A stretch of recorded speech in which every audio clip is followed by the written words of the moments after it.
છોટાઉદેપુરમાં સરકારી કામગીરીની પોલ ખુલ્લી પડી ગઈ। 1 મહિના પહેલા બનાવેલ જે ડાયવર્ઝન હતું તેનું ધોવાણ થઈ ગયું। પાવી જેતપુરમાં ભારજ નદી પરનું એક ડાયવર્ઝન બનાવવામાં આવ્યું હતું ને જેનું 1 મહિના પહેલા તે બનાવ્યું હતું ને ધોવાણ થઈ ગયું છે। ભારત ડેમમાંથી પાણી છોડાતા ડાયવર્ઝન ધોવાયું છે। અહીંયા સરકારી કામગીરીની પોલ ખુલ્લી પડી ગઈ છે કારણ કે જે ડાયવર્ઝન બનાવવામાં જે માલસામાનનો ઉપયોગ કરવામાં આવતો હોય છે તેમાં ભ્રષ્ટાચાર આચરવામાં આવ્યો હોય તેની પોલ ખુલ્લી પડી ગઈ છે। ગુણવત્તાયુક્ત જો સામાનનો ઉપયોગ કર્યો હોત તો આ ડાયવર્ઝન એમનું એમ જ હોત, પરંતુ અહીંયા પાણી છોડવામાં આવતા તેનું ધોવાણ થઈ ગયું। અમિત પટેલ અમારી સાથે જોડાઈ ગયા છે। અમિત, 1 મહિના પહેલા કામગીરી કરવામાં આવી અને અત્યારે કામગીરીની પોલ ખુલ્લી પડી ગઈ છે કે ભ્રષ્ટાચાર આચરવામાં આવ્યો છે, કેવી સ્થિતિ ઊભી થઈ?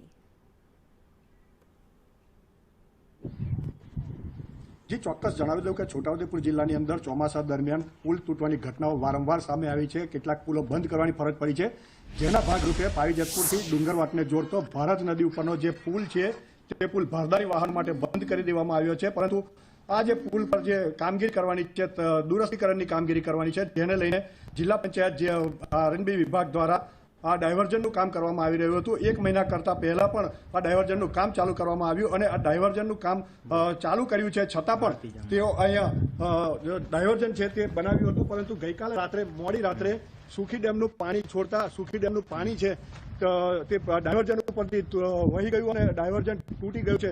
મહત્વની વાત એ છે કે આ જે ડાયવર્ઝન બનાવ્યું છે, ડાયવર્ઝન કાર્યરત થતા પહેલા જ તૂટી જવાની ઘટના સામે આવી છે, જેને લઈને ક્યાંક ને ક્યાંક ગુણવત્તા ઉપર પણ શંકાઓ જોવા રહી છે। ત્યારે આપણી સાથે કેટલાક સ્થાનિક લોકો પણ જોડાયા છે, જેઓ શું કહી રહ્યા છે જઈએ। આપણી સાથે એક ડુંગરવાટના જે આગેવાન છે તેઓ જોડાયા છે।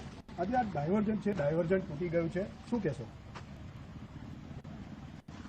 કમોસમ વરસાદના કારણે આ ડાયવર્ઝન ધોવાઈ ગયું હોય।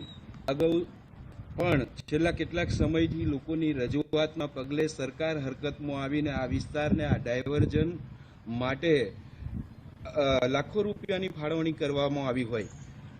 સુખ મળતા પહેલા તો દુઃખ આવીને ઊભું રહી ગયું, કેમ કે આ જે અધિકારીઓ છે આરએમડી વિભાગના, એ પોતે અણઆવડત ને અણઘડ વહીવટના કારણે આ લોકોના વિકાસ રૂંધવામાં એમનો સી ફાળો છે।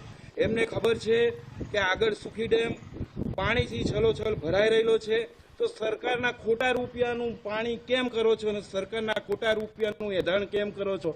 આપણી સાથે યોગ્ય કાર્યદક્ષ ને અનુભવ ના હોય તો સરકારના ખોટા રૂપિયા બગાડવાનો તમને કોઈ અધિકાર નથી। આ લોકોના પૈસે સરકાર ડાયવર્ઝન બનાવતી હોય, લોકોના ટેક્સથી બનાવતી હોય, સરકારને બદનામ કરવાનું આ અધિકારીઓ બંધ કરે અને વાસ્તવિક યોગ્ય ગુણવત્તાના અભાવને કારણે આ ડાયવર્ઝન તૂટી ગયું છે।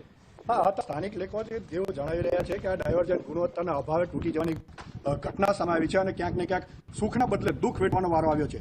જી, આભાર તમામ વિગતો માટે।